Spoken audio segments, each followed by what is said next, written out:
Want to know how many shares of a company has in total? In this video, I'll show you how to find total outstanding shares of any company using TradingView in just a few seconds.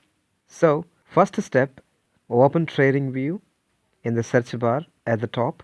Type the name of the company you want to check. Let's take a Tata Steel, an example. And step 2, go to company statistics. Once you open the stack, scroll down until you see the statistics section. Here, you will find various key details about the stock. And step 3, find shares outstanding.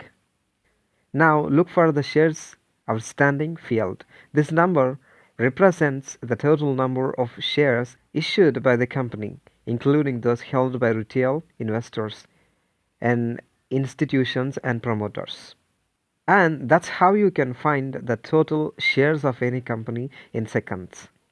If you found this useful, hit the like button, subscribe for more stock market insights, and drop a comment below if you have any questions. See you in the next video.